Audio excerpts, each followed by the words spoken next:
নমস্কার বন্ধুরা, পিঙ্কি ভিলেজ কিচেনে আপনাদের সবাইকে স্বাগত জানিয়ে শুরু করছি আজকের রান্নার পর্ব। আজকের রান্নার পর্বে আমি আপনাদেরকে শেয়ার করে নেব ফুলকপি দিয়ে কচুরি রেসিপি। এতটাই ভালো আর এতটাই টেস্টি হয় বন্ধুরা, ভাবতেই পারবেন না।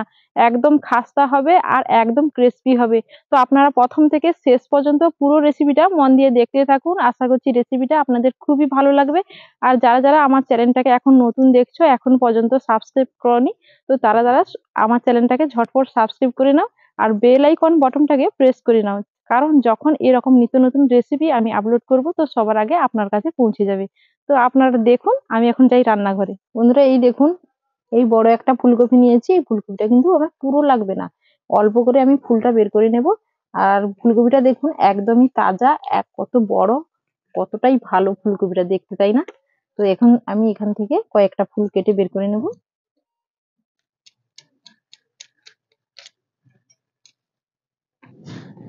ফুলকপির গা থেকে এই যে খোসাটা টান দিলে বেরিয়ে আসছে, এই খোসাটাকে তুলে নিতে হবে। আর ফুলকপিগুলো এভাবে ছোট ছোট করে আমি কেটে নেব। যেভাবে কেটে নিচ্ছি দেখতে পাচ্ছ, ওইভাবে।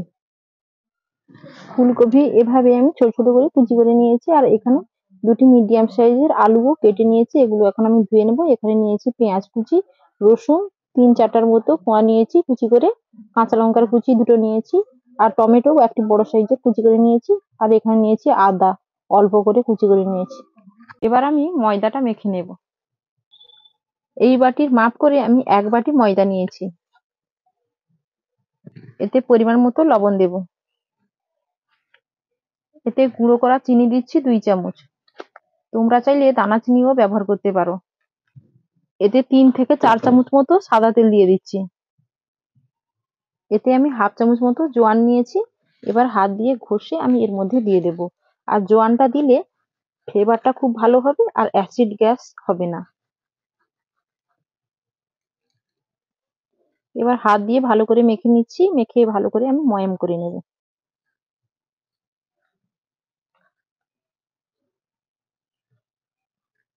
দেখো, ভালো করে আমি ময়াম করে নিয়েছি। এভাবে মুঠো করলে মুঠো হয়ে আছে, বুঝে নিতে হবে ময়াম খুব ভালো করে হয়ে গেছে।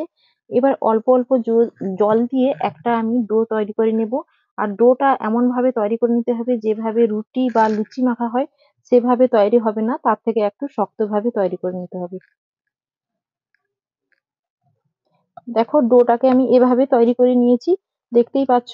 খুব বেশি নরমও হয়নি আর খুব বেশি শক্ত হয়নি, এভাবেই হয়েছে। এখন আমি ঢাকা দিয়ে রেখে দেবো 10 মিনিট, ফুলকপির পুরটা তৈরি করে নেব।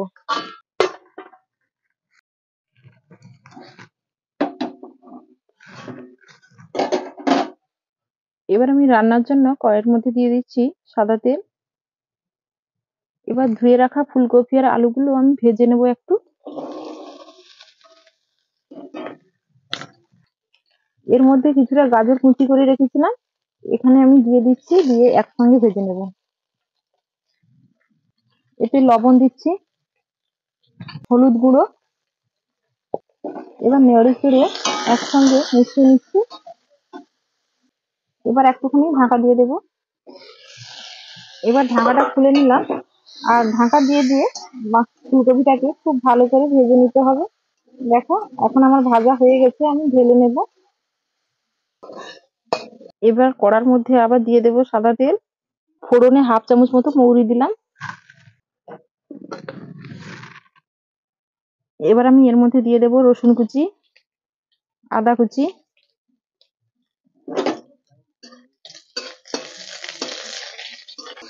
আদা রসুনটা আমি ভেজে নিয়েছি। এবার এর মধ্যে দিয়ে দেব পেঁয়াজ কুচি। এবার কুচানো লঙ্কা দিয়ে দিলাম। আর দিয়ে দেব ধনেপাতার কুচি আর টমেটো কুচি। এবার খুন্তি দিয়ে নেড়ে চেড়ে ভেজে নেব।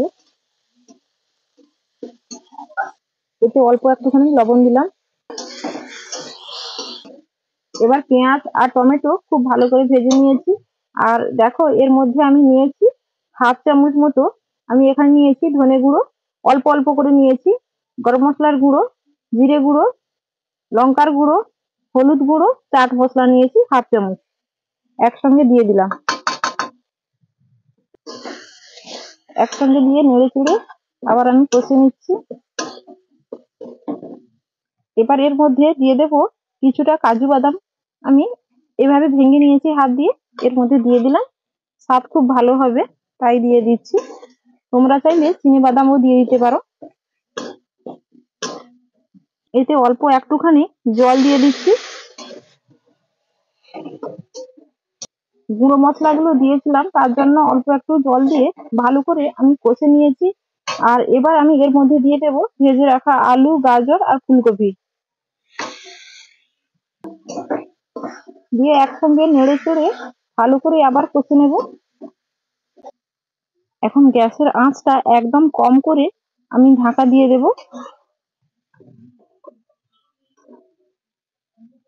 30 থেকে 40 সেকেন্ড মতো আমি ঢাকা দিয়ে দিলাম। এবার ঢাকাটা খুলে নিচ্ছি, দিয়ে আবার একটু নাড়ছি। এবার আমি এতে স্বাদ অনুযায়ী চিনি দিলাম। ভাজার সময় লবণ দিয়েছিলাম, তার জন্য এখন অল্প করে লবণ দিলাম। নেড়ে চেড়ে আবার আমি ভেজে নেবো ভালো করে। এবার দেখো ভালো করে ভাজা হয়ে গেছে। আর ফুলকপি গুলো আগে থেকে ভেজে নেওয়ার কারণ হলো বন্ধুরা, আর খুব ভালো করে সেদ্ধও হয়ে গেছে। আগে ভেজে নিয়েছিলাম তার জন্য এখন খুব সুন্দর করে দেখো সেদ্ধ হয়ে গেছে। এখন আমি নামিয়ে নিচ্ছি। 10 মিনিট পর ডোটাকে আমি আবার আর একটু ভালো করে ঠেসে নিচ্ছি। এবার আমি এটাকে 2 ভাগে কেটে লেচি কেটে নিচ্ছি। এবার দেখো আমি একটা লেচি নিয়েছি, আর এখন আমি এই যে ময়দার গুঁড়ো ছড়িয়ে দিচ্ছি। এবার আমি বেলে নেব। দেখো এইভাবে খুব বড় করে আমি একটা রুটি বেলে নিয়েছি, দেখতেই পাচ্ছ। আর এই রুটির থিকনেসটা দেখতে পাচ্ছ কেমন আছে, এইভাবেই থাকবে। এখন এই রুটিটাকে তুলে প্লেটের মধ্যে আমি রেখে দিচ্ছি। একইভাবে আমি আরেকটা ডোকে নিয়ে রুটি বেলে নেব।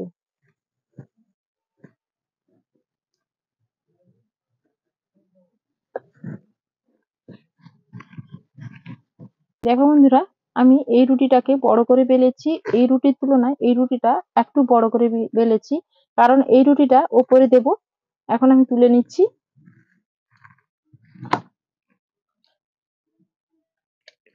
রুটি একটা দিয়ে দিয়েছি। এবার আরেকটু বেলুন দিয়ে এটাকে সমান করে বেলে নেব। এবার আমি এই ফুলকপির পুর নিয়েছি, আর পুর নিয়ে এইভাবে আমি দিয়ে দেব।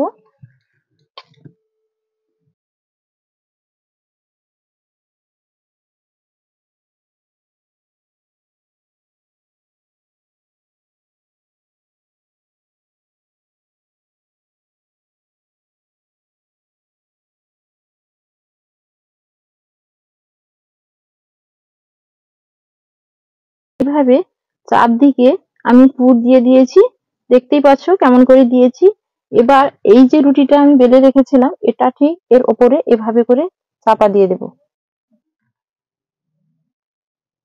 দেখো এইভাবে এর উপরে আমি সুন্দর করে চেপে দিলাম। দেখতেই পাচ্ছ কেমন করে বানিয়ে নিচ্ছি।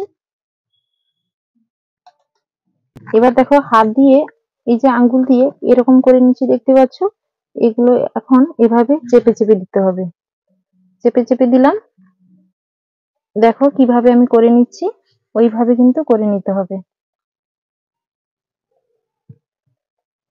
প্রত্যেকটা একইভাবে আমি চেপে নিলাম।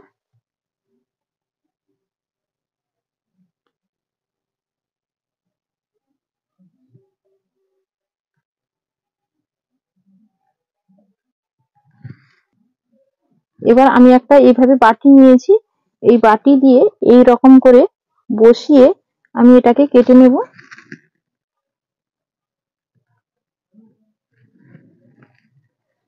তোমরা চাইলে গ্লাস দিয়েও বসিয়ে কেটে নিতে পারো।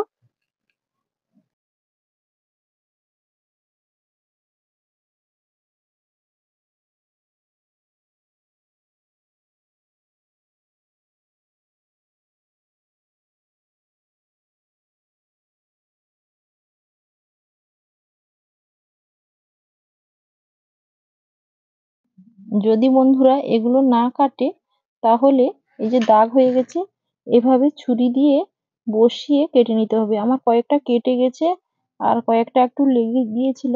এখন আমি ছুরি দিয়ে বসিয়ে এভাবে আমি কেটে নিচ্ছি। এবার আমি তুলে নিচ্ছি। দেখো এইভাবে সুন্দর করে তুলে আসবে।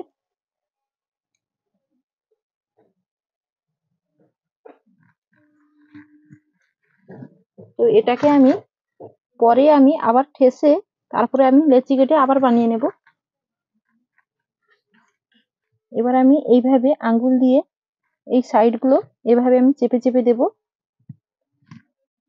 যাতে সুন্দর করে ওপরটা আর নিচটা দুটোই রুটি একই সঙ্গে জুড়ে যেতে পারে। বন্ধুরা আমি একইভাবে সবগুলো রুটি আমি চেপে নিচ্ছি সাইড গুলো। দেখো বন্ধুরা আমি এইভাবে একটা ডিজাইন করে নিয়েছি, আর দেখতেই পাচ্ছ এগুলো হাত দিয়ে আমি চেপে দিয়েছি। আর এই যে একটা কাঁটা চামচ নিয়েছি, এই কাঁটা চামচ দিয়েই কিন্তু আজকে ডিজাইনটা আমি তুলবো। এই যে দেখতে পাচ্ছ সুন্দর একটা ডিজাইন চলে আসছে, আর সাইড থেকে চিপে রাখাও হয়ে যাচ্ছে।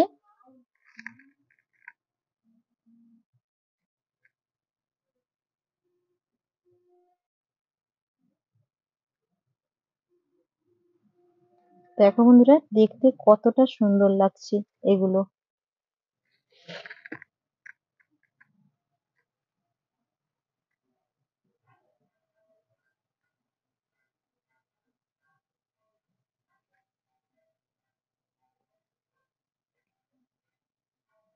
একইভাবে সবগুলো আমি এইভাবে কাঁটা চামচ দিয়ে সাইডটা একটু ডিজাইন করে নেব।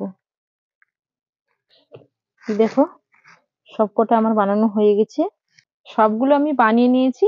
এবার গরম গরম তেলের মধ্যে দিয়ে ভেজে নেব। এখানে গ্যাসের মধ্যে আরেকটা কড়াই বসিয়ে দিয়েছিলাম, কড়াইয়ের মধ্যে এখন দিয়ে দিচ্ছি সাদা তেল। আর সাদা তেল এখন গরম হয়ে গেছে। এবার একটা একটা করে তেলের মধ্যে আমি ছেড়ে দেব।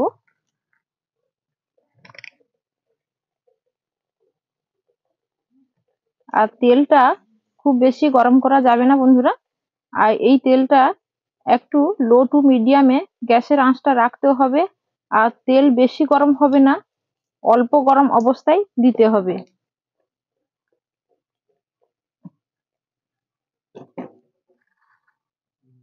আমি আরেকটা এখানেও ছেড়ে দিচ্ছি। দেখতেই পাচ্ছ কেমন করে ফুলছে দেখো। বন্ধুরা সত্যি আপনারা একবার হলেও বাড়িতে এই রেসিপিটা একবার ট্রাই করে দেখবেন, খুব দারুণ লাগবে খেতে।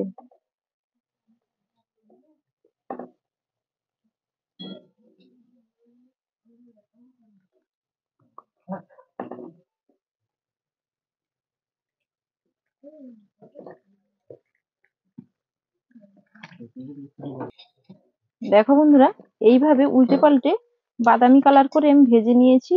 যেহেতু আমি বলেছিলাম এটা খাস্তা হবে, তার জন্য এইভাবে বাদামি কালার করে ভেজে নিতে হবে।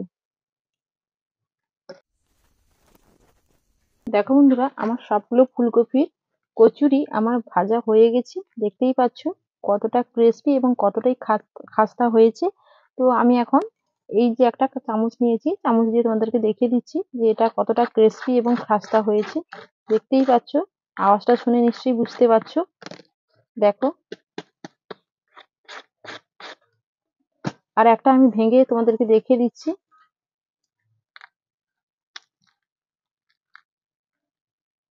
দেখো এই যে ভেতরে ফুলকপির পুরে একদমই ঠাসা, খেতে তো বন্ধুরা দুর্দান্ত লাগে। তো তোমরা বাড়িতে এইভাবে একদিন বানিয়ে দেখো, এবং বাচ্চাদের টিফিনেও তোমরা এইভাবে বানিয়ে দিতে পারো। বন্ধুরা এখন আমি আমার ছেলেকে খেতে দেব। আর দেখতেই পাচ্ছ এগুলো পুরে একদমই ঠাসা আছে। এগুলো খাওয়ার জন্য কিন্তু কোনো রকম সসেরও প্রয়োজন হয় না, এগুলো এমনি এমনি খেতে খুবই ভালো লাগে। নে একটা খা। আমিও সঙ্গে একটা খেয়ে দেখি কেমন হয়েছে।